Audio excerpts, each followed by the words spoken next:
The last segment which practices intellectual subversion. I particularly hold a very significant section of the IIT pass-outs who have relocated in the United States for this intellectual subversion. When I did some research on anti-Hindu non-government organizations, I found that most of these non-government organizations like AID, ASHA, Akhila Raman, Angana Chatterjee and the others are all well entrenched in American universities. These are communists who are functioning from American universities, who openly write in support of Naxalism, who have participated in the CPI-ML Congress.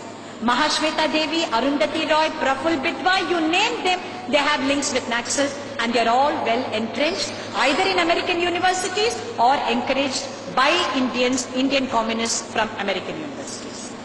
And a very large section, significant number, are IITians. Raju Rajagopal is an IIT, Ram Puniyani is IIT, Sandeep Pandey is IIT, Balaji Sampath is IIT. There is a significant IIT component, the intellectual elite, moving into intellectual subversion.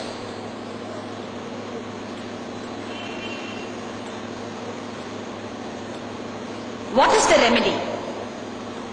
I'm afraid this is going to stick in the craw of most of us who think tolerance is our defining virtue.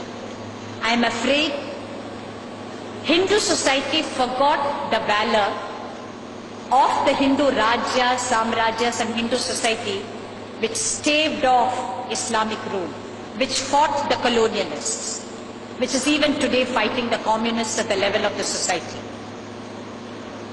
Hindu intellectual elite has a self-imposed image of tolerance, which is not real. We have forgotten that Kshatriya blood which is intrinsic to both our intellectual activity and to our public life. There is no Kshatriya blood in the leadership, Hindu leadership today. There is no Kshatriya blood. Sabarimala happened, Pujya Kanchi Acharya episode happened. There is an EVR statue right in front of the Srirangam temple. What is the response of Hindu organizations, the Hindu intellectuals and Hindu society? Has there been a response? Has there been an intellectual response? Has there been a physical response?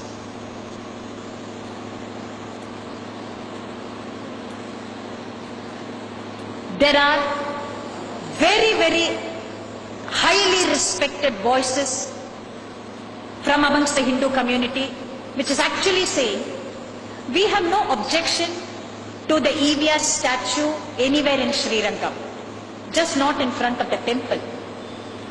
We have forgotten the concept of temple town. The whole town is a temple.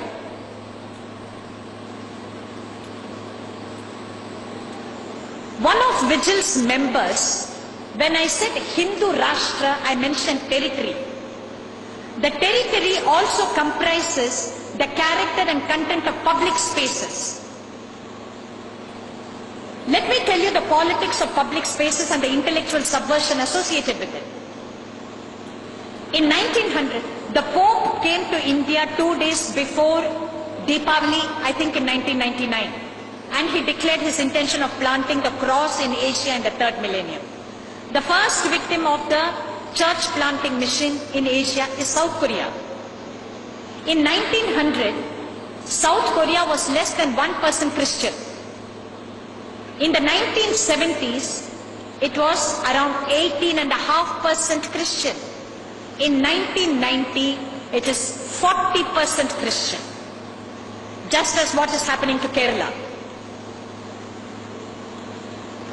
I think in Kerala, according to somebody with whom I travelled by train, slightly over 50% is Hindus.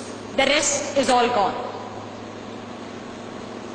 Seoul city, from the heart of Seoul city to Seoul airport, is a 20-kilometer stretch.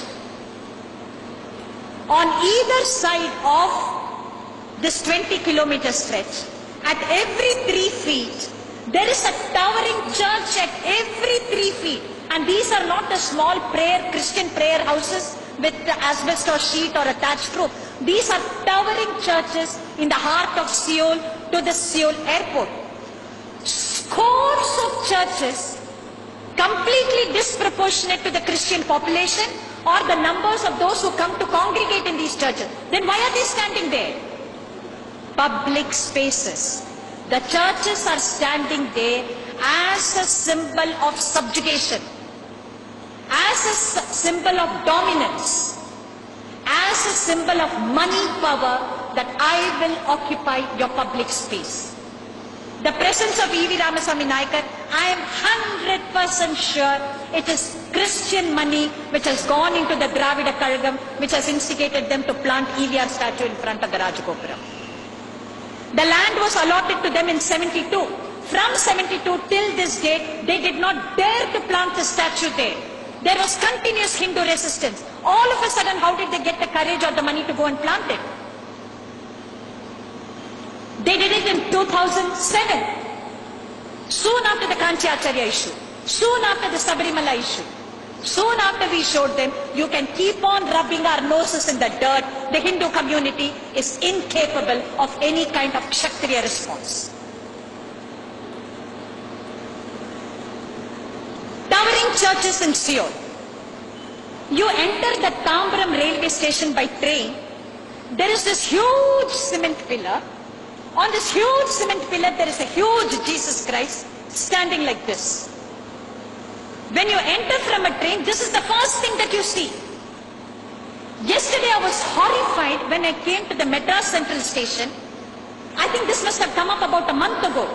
I'm entering the Madras Central Station. Right beneath the bridge, a huge cement pillar, a huge Jesus Christ outside the Central Station standing like this. Occupation of public spaces. This is a political intent. This is not a religious intent. I am dominating you. I am subjugating you. Do we have the sense to see this? I am told that the EVR statue in front of the Srirangam temple is not the only perversion.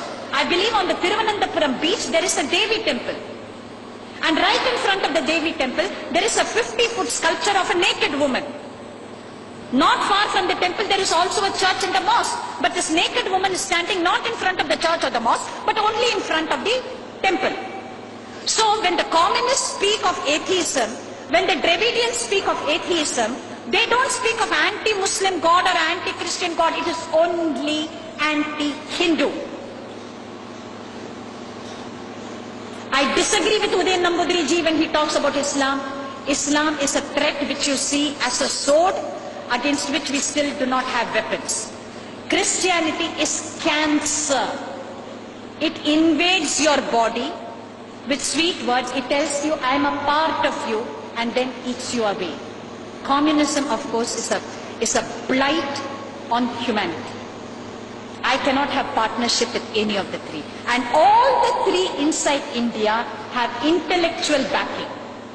If Arundhati Roy can write a book for Afzal Guru, if Nirmala Deshpande and Mahashweta Devi, they have all been awarded the Padma Vibhushan by the Congress government. They participate in a Naxalite Congress.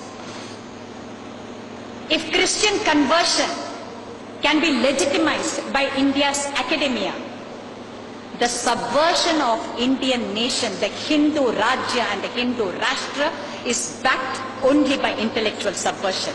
If they are terrorists, blame us. We are happy victims of terrorism. What stops us from becoming Kshatriyas? What stops us from writing good books? What stops us from producing monographs which will threaten them? What stops us from physically removing these Jesus Christ statues and the EVR statue?